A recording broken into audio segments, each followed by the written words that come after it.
Start करने जा रहा हूँ और मुझे उम्मीद है कि आपको ये सीरीज बहुत पसंद आएगी। इस कहानी की शुरुआत में हमें बताया जाता है कि इस दुनिया में एक कॉन्टिनेंट है जिसमें कोई जादुई शक्ति नहीं है, मगर उनकी ऊर्जा का सोर्स डूची नाम की पावर है। इसलिए इस महाद्वीप को डूची कॉन्टिनेंट कहते हैं। यहाँ के लोग लगातार दो चीजों का अभ्यास करते हैं जो उनकी ट्रेनिंग को डूची की हाईएस्ट लेवल पर लेकर जाता है। ट्रेनिंग पूरी होने के बाद हर किसी का जीवन इस बात पर डिपेंड करता है कि वे आगे जाकर क्या करेंगे। डूची के लिए 10 चरण हैं, जिनके नाम डू विशेषज्ञ, do master, do grand master, do spirit, do सम्राट, डू पूर्वज, डू ओनर, डू ओली और डू गॉड है। और इन प्रत्येक चरण में कई लेवल होते हैं। फिर हमें क्रो सिटी के जियो राजवंश को दिखाया जाता है जो 3 बड़े शाही परिवारों में से एक था, जहाँ आज एरिना में सभी स्टूडेंट की डू लेवल को चेक किया जा रहा था। और अब जियो यान को आगे बुलाया जाता है जो जियो राजवंश का तीसरा युवा मास्टर था। जियो यान आगे जाता है तो सभी स्टूडेंट हंसने लगते हैं। जियो परिवार के एक मुखिया का बेटा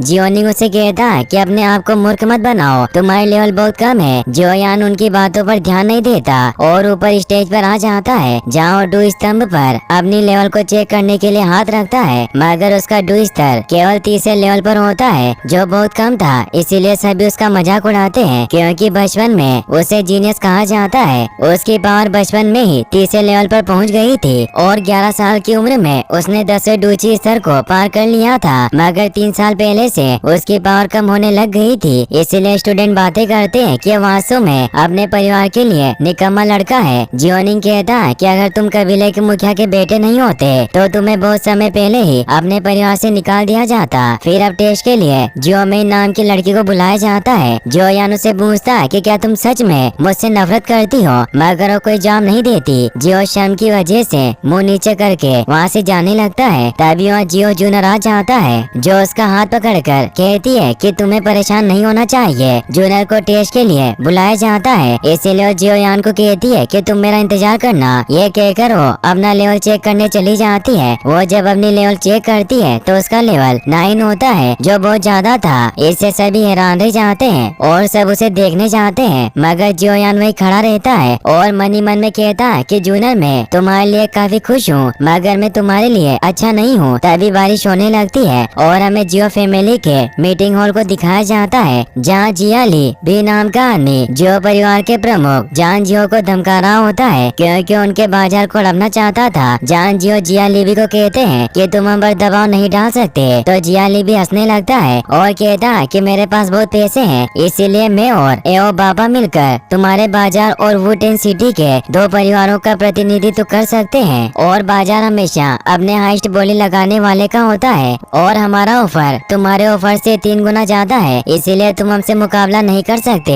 और अगले साल जियो परिवार को क्रो सिटी छोड़नी होगी। इससे जान जियो के पहले और दूसरे एडर काफी गुस्सा होते हैं जो 2 परिवारों के मुखिया थे और उस पर हमला करने के लिए तैयार हो जाते हैं, मगर जान जियो उन्हें रोक लेता है और जियालीबी को एक कार्ड दिखाकर बताता है कि मेरे बेटे जियो यान की शादी का प्रपोजल है। तो ऐसे जियालीबी हैरान रह जाता है। जियोली का साथी एओबा कहता है कि जियो यान तो वही है जिसने 11 साल की उम्र में 10वें डूची स्तर को पार कर लिया। जियालीबी जब वो वेडिंग कार्ड पढ़ता है तो उसे पता चलता है कि जियो यान की शादी नालन येनरेन के साथ होने वाली है, तो ऐसे वो शॉक्ड रह जाता है। एओबा कहता है कि शादी का प्रस्ताव कब जारी हुआ, हमें इसके बारे में पता क्यों नहीं चला। जान बताते हैं कि बस एक छोटी सी बात थी, इसीलिए इसे पब्लिक करना जरूरी नहीं था। एओबा जियालीबी को बताता है कि ह्यूनलैंड सेक्ट पावरफुल लोगों से भरा हुआ है, भले वो शहर से बाहर हो, पर वो अपनी रिश्तेदारी की वजह से जियो परिवार की मदद जरूर करेंगे। और नालन जो लड़की है वो यानरेन डिपार्टमेंट के हेड ह्यूनलैंड की फेवरेट स्टूडेंट है, जिससे हमें प्रॉब्लम हो सकती है। तो जान कहते हैं कि अब तुम हमारे सभी बाजारों पर कब्जा नहीं कर पाओगे और वो हंसने लगते हैं। जियाली भी उसे वापस वो कार्ड देते हैं और कहते हैं कि हम यहाँ से जा रहे हैं, मगर तभी वो मिस नालन अपने साथियों के साथ आ जाती है और उन्हें कहती है कि मैं यहाँ आपको बधाई देने आई हूँ और उन्हें झुककर प्रणाम करती है। तो नालन से कहते हैं कि तुम्हें इतना विनर होने की कोई जरूरत नहीं है, हम जल्द ही एक परिवार बन जाएंगे। नालन उन्हें अपने साथ लाया हुआ कलेक्टिंग पिल दिखाती है और कहती है कि ये मैं आपके लिए लाई हूँ, मुझे आशा है कि आप इसे स्वीकार करेंगे। इससे सब हैरान रह जाते हैं। नालन उन्हें बताती है कि इस पिल की मदद से आसानी से डू फाइटर अपनी लेवल अप कर सकते हैं, क्योंकि ये पिल क्यू एनर्जी को कंप्रेस करके अपनी बॉडी में दाखिल करने की क्षमता देती है। मगर इसमें फेल होने की काफी संभावनाएं है, और अगर कोई इसमें फेल होता है तो उसकी लेवल 8 से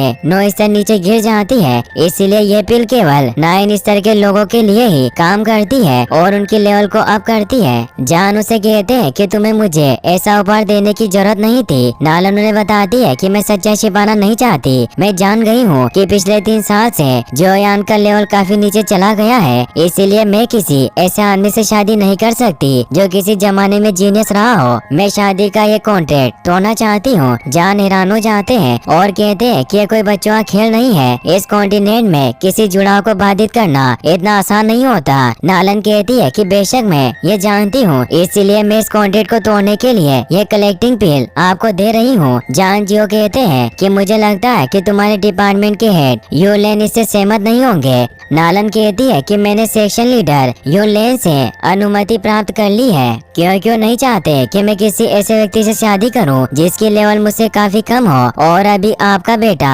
एक हारे हुए लड़के के अलावा और कुछ नहीं है। इसलिए अब आपके पास इस कॉन्ट्रैक्ट को तोड़ने के अलावा और कोई तरीका नहीं है। तभी नालन के साथियों में से एक आगे आता है और वो 7 स्टार डो ग्रैंड मास्टर जी में बदल जाता है, जो यूलेन सेक्ट का ग्रैंड मास्टर था। यह देखकर जान नालन से कहते हैं कि तुम क्या चाहती हो कि क्या मैं तुम्हारे सामने घुटने टेक दूं? नालन कहती है कि भले ही आप अपनी तलवार निकाल कर हमसे मुकाबला करें, मगर मेरा फैसला नहीं बदलेगा। मैं सगाई तोड़ना चाहती हूँ। तभी जियोयान जूनियर के साथ वहाँ जाता है, क्योंकि उन्हें पता चल गया था कि नालन वहाँ आ गई है और जूनियर ने जियोयान को इस बारे में बताया था। जियोयान नालन से कहता है कि मैं कॉन्ट्रैक्ट रद्द करना चाहता हूँ, और कहता है कि अगर ये शादी कैंसिल हुई तो एक कॉन्टिनेंट में हमारी बहुत बदनामी होगी और पीढ़ियों तक हमारा परिवार शर्मिंदा रहेगा। जियोयान नालन के पास आता है तो उसे कहती है कि क्या तुम ही जियोयान हो? तो कहता है कि क्या मैं तुम्हें हैंडसम नहीं लगता? नालन कहती है कि चाहे तुम कितने भी हैंडसम क्यों ना हो, पर तुम बेकार हो। मुझे तुम्हें देखकर बहुत दुख होता है, इसीलिए मैं तुम्हें इस शादी को तोड़ने पर 3 कलेक्शन पीस दे सकती हूँ। साथ ही तुम यूलेन सेक्शन में भी ट्रेनिंग ले सकते हो। सभी से चौंक जाते हैं। जान जियो के साथी एडो ने कहते हैं कि अगर हम 3 क्यूब पीस लेते हैं तो हमारा जियो परिवार और अधिक शक्तिशाली हो जाएगा, और वो बाजार भी हमारे हाथ से नहीं जाएंगे जिन्हें हमने खो दिया है। दूसरा एडो भी उन्हें कहता है कि अगर जियोयान यूलेन सेक्शन में ट्रेनिंग करेगा तो अपनी खोई हुई पावर को भी रिकवर कर सकता है।